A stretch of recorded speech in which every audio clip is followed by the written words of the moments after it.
Bom dia, querido. Bom dia, querida. A paz de nosso Senhor e Salvador Jesus Cristo. Escola Bíblica Dominical. Hoje nós vamos para a lição 15. Semana passada vimos a lição 14, meios para o relacionamento com Deus. E hoje a lição 15, santificação e contemplação, revista Reflexões Bíblicas, volume 5. O autor da revista, nessa lição, ele diz que todo estudo está baseado no Salmo 139, onde Davi mostra um relacionamento maravilhoso com o Senhor. Ele preparou um esboço onde ele divide o Salmo em 4 partes, que são as 4 partes que nós os dividimos. Eu vou diferir dele, não que ele não tenha abrangido com maestria o estudo, é porque eu tenho uma visão um pouquinho diferente e você entenderá daqui a pouco. O esboço do Salmo, nós dividimos ele então da seguinte forma. Primeira parte, o salmista fala sobre a onisciência de Deus. Salmo 139, de 1 a 6, como você está acompanhando aí. A segunda parte, o salmista fala sobre a onipresença de Deus. Salmo 139, de 7 a 12. Na terceira parte, o salmista fala sobre a onipotência de Deus. 139, de 13 a 18. Aqui eu me difiro do autor, porque ele quer falar aí sobre o Deus Criador. Mas você vai entender daqui a pouco. E a quarta parte, o salmista fala sobre a santidade de Deus, que ele destaca como um resultado prático da experiência que esse atributo moral de Deus ocasiona em nossa vida. Então nós vamos estudar nessa manhã os 3 atributos incomunicáveis de Deus da teologia. Por que incomunicáveis? Porque eles dizem respeito exclusivamente a Deus. Aos atributos morais, Deus pensa, eu também penso. A Bíblia diz que Deus fala, eu também falo. A Bíblia diz que Deus ama, eu também posso amar. Então, alguns atributos de Deus nós chamamos de atributos comunicáveis. Mas esses 3 atributos, onisciência, onipresença e onipotência, são exclusivos de Deus. E eles são incomunicáveis à raça humana. Vamos começar pelo atributo Deus onisciente. O autor diz, e está bem dividido, está nos versos de 1 a 4 do Salmo 139. E nós vamos fazer a leitura. Começa assim: Senhor, tu me sondas e me conheces. Sabes quando me sento e quando me levanto. De longe percebes os meus pensamentos. Sabes muito bem quando trabalho e quando descanso. Todos os meus caminhos te são bem conhecidos. Antes mesmo que a palavra me chegue à língua, tu já a conheces inteiramente, Senhor. Esse é o atributo da onisciência, um Deus que está consciente, um Deus que tem a plena ciência de tudo que acontece debaixo do que Ele criou. Não perde absolutamente o controle de nada. O autor da revista diz assim: nada escapa ao seu conhecimento. Não há pensamento e intenções que lhe sejam ocultas. Ele não depende das nossas declarações e palavras para saber o que nos vai no íntimo. Sabes tudo, diz o salmista. Então essa onisciência de Deus não se dá apenas no plano, vamos dizer, geográfico. Não se trata apenas de localização. De toda pulsação, de todo sentimento, de toda manifestação de desejo, de tudo que ocorre debaixo do que Ele criou, Ele tem plena consciência. Isso é onisciência. E aí eu vou acrescentar algo que o autor não pensou em falar aqui, mas eu pergunto para você então, e talvez você se pergunte agora. Se Deus tem plena consciência de tudo que está acontecendo ao redor, de tudo que se manifesta no mundo abstrato, do pensamento, desejo, por que eu tenho que confessar com a minha boca o meu pecado? Já parou de pensar nisso? Vamos a Mateus capítulo 6, versos de 7 a 8. E orando, não useis de vãs repetições, como os gentios que pensam que por muito falarem serão ouvidos. Não vos assemelheis, pois, a eles, porque o vosso Pai sabe o que vos é necessário antes de vós lhe pedirdes. Então aqui nós estamos vendo um momento da onisciência de Deus, mas não diz respeito à confissão do pecado. Aqui fala da manifestação de desejo, de necessidade, seja ela de que caráter for. Agora olha quando a Bíblia trata da questão de confissão. Romanos capítulo 10, versos de 9 a 10. A saber, ou seja, tomem conhecimento. Se com tua boca confessares ao Senhor Jesus e em teu coração creres que Deus o ressuscitou dentre os mortos, serás salvo. Visto que, ou seja, é assim que acontece, com o coração se crê para a justiça. O coração assimila a fé. E com a boca se faz confissão para a salvação. A boca é, pela declaração teológica, pelo contexto bíblico, a caneta com a qual se assina contratos no mundo espiritual. Nunca se esqueça disso. O autor termina esse tópico dizendo: falando das nossas alegrias, tristezas, das nossas vitórias, derrotas, dos nossos pecados e falhas, ou do que precisamos, não é para que ele fique sabendo, mas para que a nossa relação com ele seja cada dia mais livre e íntima, mais verdadeira e sem disfarce. Por isso, quando a Bíblia diz que nós devemos levar ao conhecimento de Deus todas as nossas petições, todas as nossas necessidades, não é para que Deus tome conhecimento, não é porque isso é um segredo, não é porque isso está escondido. O texto aqui que o autor resume é muito claro. É para a transparência, é para intensificar a intimidade, é para que a relação seja verdadeira, é para que a conversa seja franca e não haja desculpa, não haja disfarce, não haja enganos, até mesmo porque nós sempre precisamos ter consciência de uma coisa. Há um Deus que está consciente de tudo que está acontecendo. Quer movimento, quer a ação física, quer manifestação da criatura, ou quer mesmo sentimento. Por quê? Porque isso é o atributo da onisciência de Deus. Em momento algum, Deus não sabe o que está acontecendo ou o que a sua criação está pensando. Deus está no absoluto controle de tudo. Isso é onisciência de Deus. Então, às vezes a pessoa pensa que onisciência de Deus é Deus não precisar de estar no lugar para ver o que está acontecendo. É mais que isso. É mais que isso. Onisciência de Deus é Deus não precisar estar dentro da situação ali do lado. Por quê? Porque de onde Ele está, Ele consegue estar na situação. Ele tem pleno conhecimento de tudo que está acontecendo. Entende por que o salmista fica maravilhado quando ele começa a tentar descrever o que é a onisciência de Deus? Esse é o primeiro tópico. Eu preciso que você guarde isso bem no seu coração. Segundo tópico, Deus onipotente. Onipresente, desculpe. Segundo tópico, Deus onipresente.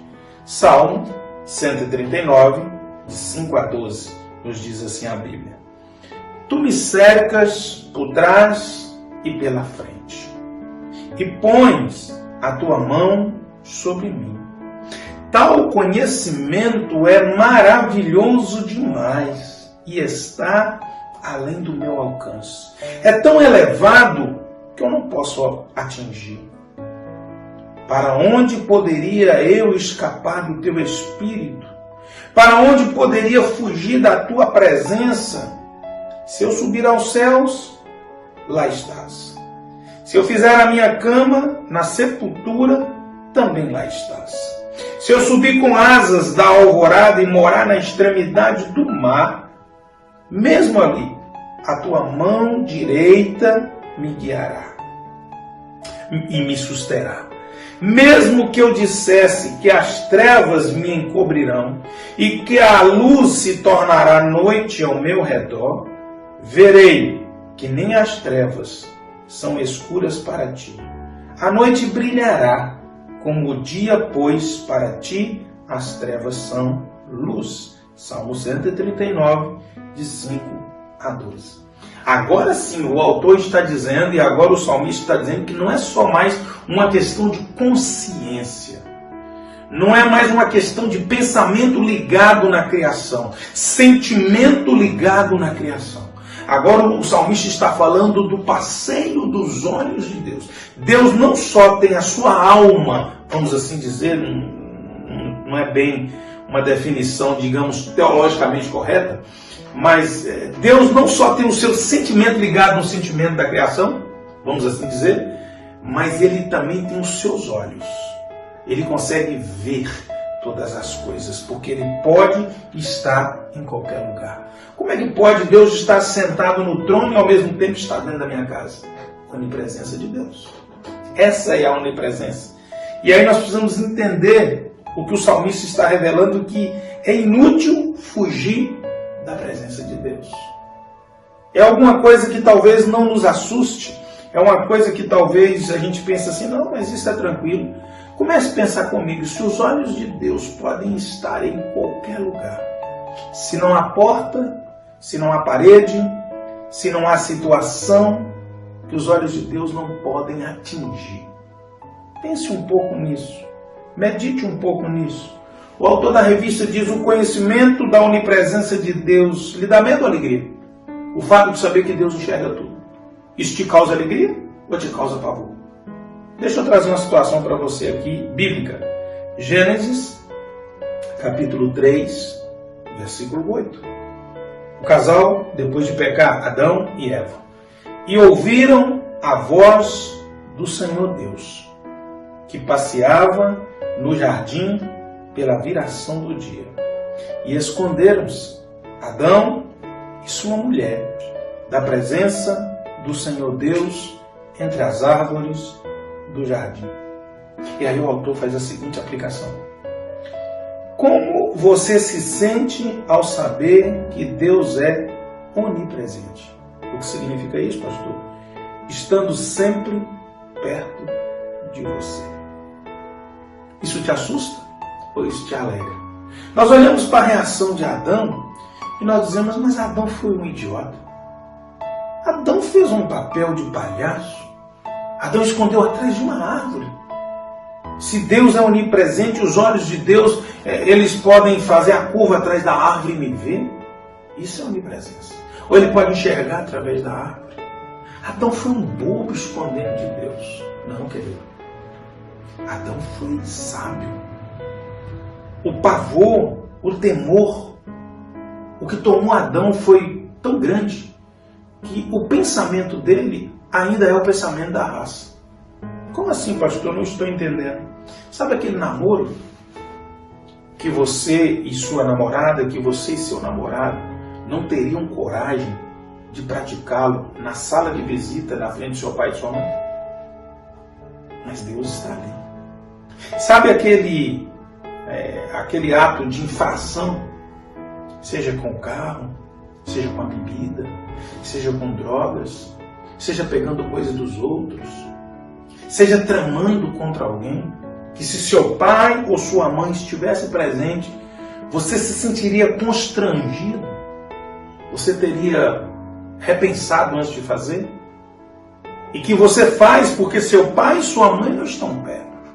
Essa semana eu vi um vídeo de um garoto que foi preso, 18 anos de idade. Houve um assalto, a polícia fez o rastreamento em São Paulo. A polícia fez o rastreamento, encontrou o jovem pela rua, ele batia com as características do grupo que havia assaltado, e ele foi preso. Estava próximo da sua casa, sua mãe foi avisada e sua mãe o interceptou ainda dentro da viatura da polícia. A sua mãe pediu que o policial abrisse o compartimento traseiro, o camburão. Está lá o jovem, 18 anos, algemado. E a mãe começa a perguntar para o seu filho: eu te dou uma vida de rei. Você estuda no melhor colégio, não te falta nada. Dinheiro para sair quando você pede, eu te dou. O que você fez? E ele dizia: nada, mãe. O policial dizia: ele foi citado no assalto e ele foi encontrado com objetos das pessoas que foram assaltadas. E a mãe dizia: confessa o que você fez. E de repente a mãe diz assim: eu tenho vergonha de ter que dizer na frente dos policiais de todos aqui que eu sou sua mãe hoje. Aquela cena eu fiquei pensando, o jovem está ali recolhido dentro da viatura da polícia e não diz uma palavra de sua mãe. Porque ele jamais faria aquilo na frente da sua mãe. Adão se esconde de Deus, porque ele sente vergonha.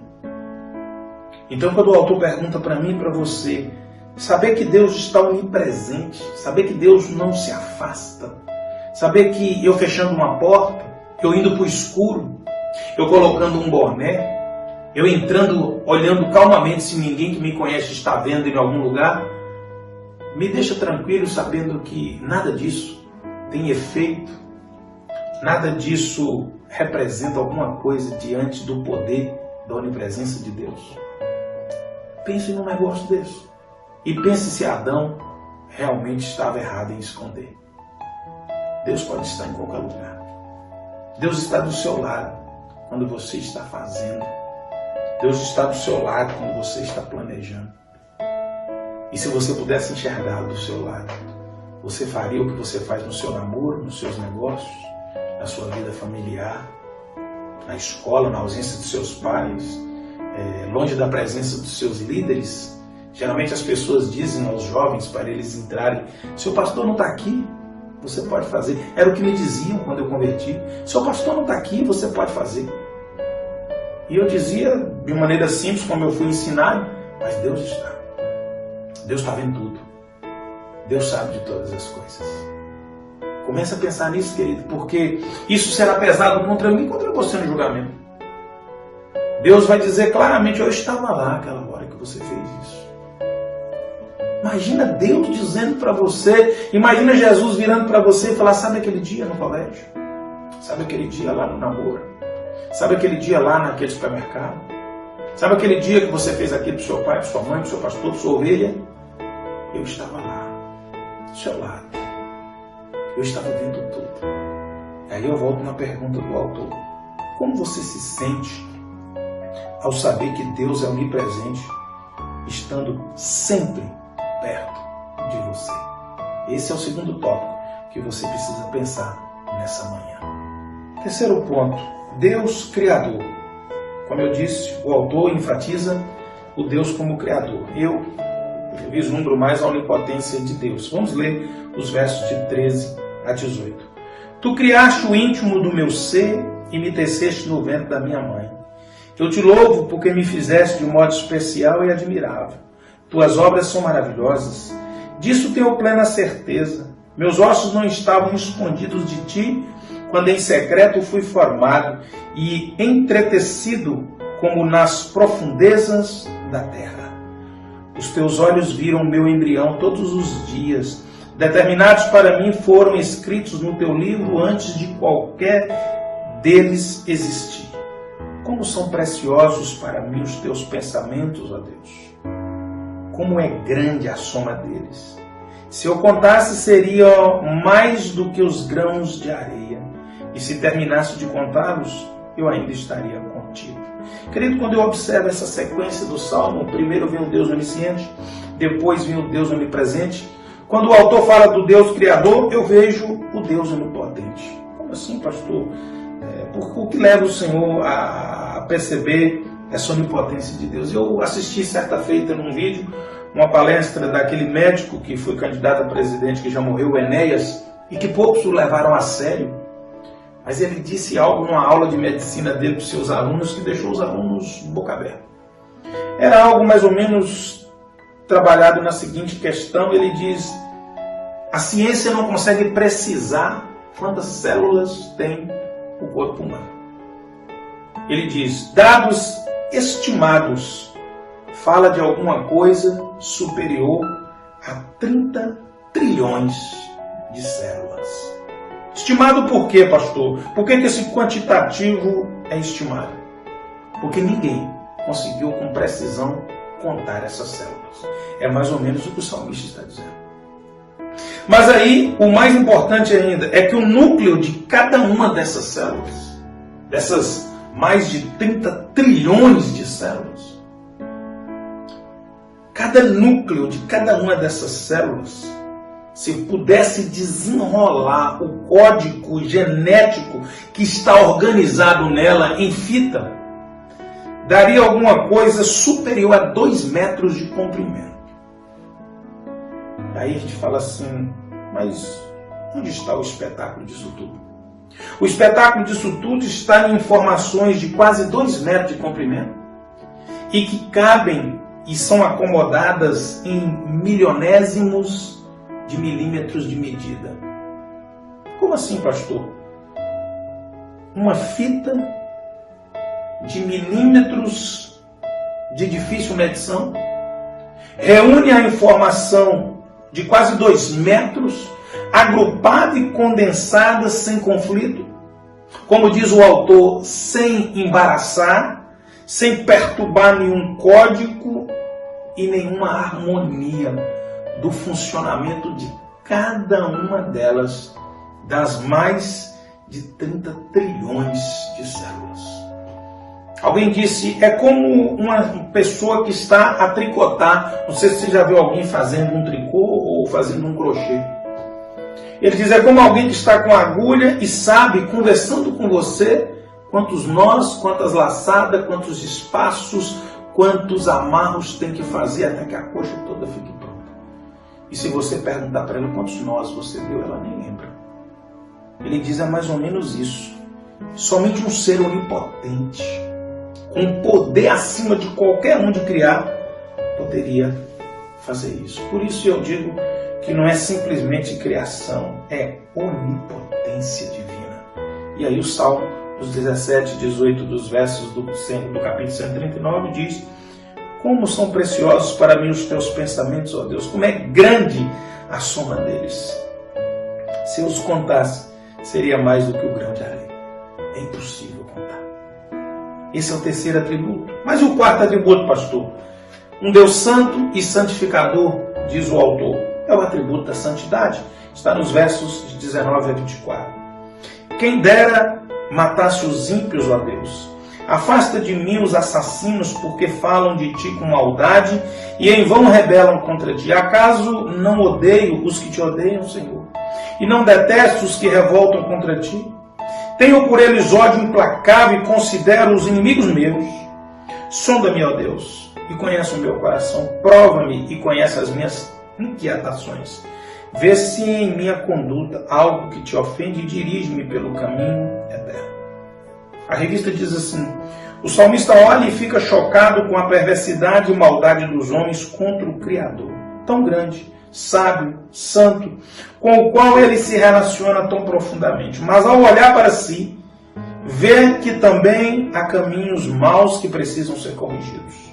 Humildemente pede que Deus o sonde, que penetre o seu coração e pensamentos e que o guie pelo seu caminho. Algumas pessoas pensam e não conseguem entender essa última parte do Salmo. Algumas pessoas chegam a dizer: não, parece que o Salmo aqui desencaixa.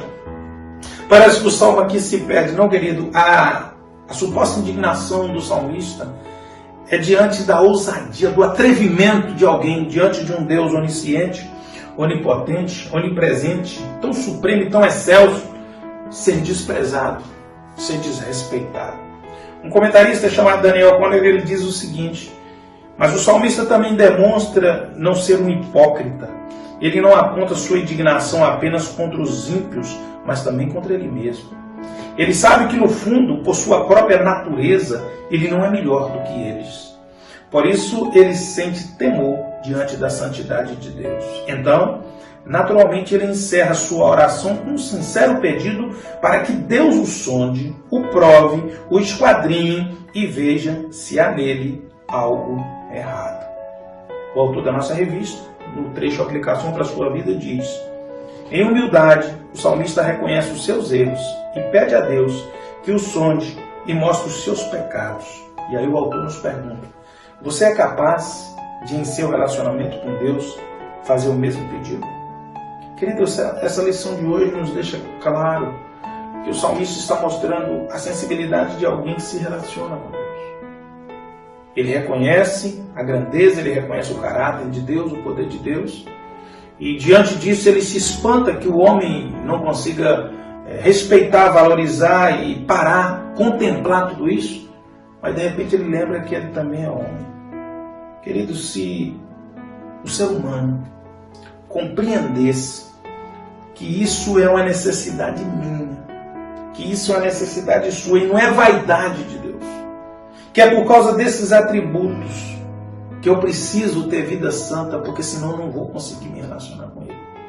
Eu e você passaremos a desfrutar de algo que Deus sempre quis nos oferecer. Mas a natureza pecaminosa, desde o primeiro casal transmitida a nós, fará com que eu e você faça a mesma coisa. Nos escondamos de Deus. Percamos a oportunidade de desfrutar da santidade do Deus onisciente, onipresente e onipotente, que quer relacionar conosco. Mas eu preciso aceitar essa transformação, porque senão é letal para o homem. Se Deus permitisse que nós chegássemos nessa condição de homem pecador, nós seríamos fulminados por causa da sua santidade. Pense nisso nessa manhã e que Deus fale poderosamente no seu coração, em nome de Jesus. Quero lembrar que hoje à noite nós teremos os batismos, e você que vai batizar e possivelmente levará convidados, não esqueça de agendar. Nosso culto de domingo à noite ele tem que ser agendado porque é um quantitativo que nós precisamos obedecer. Que Deus abençoe. Tenha um domingo cheio da presença do Senhor. Eu ainda quero orar por você agora. Estende a sua mão. Deus, esse homem, essa mulher, que nessa manhã estudou a Tua palavra, contemplou a Tua onisciência, a Tua onipresença, a Tua onipotência. E nesse chamado de santidade, de conserto para realizar com esse Deus maravilhoso, com esse Deus excelso, que seja tocado, que seja balançado por essa palavra e que busque um relacionamento santo com Deus santo, que vê tudo, está em todo lugar e tem poder sobre todas as coisas. É no nome santo de Jesus que nós oramos. Bom domingo, até logo mais à noite, em nome de Jesus.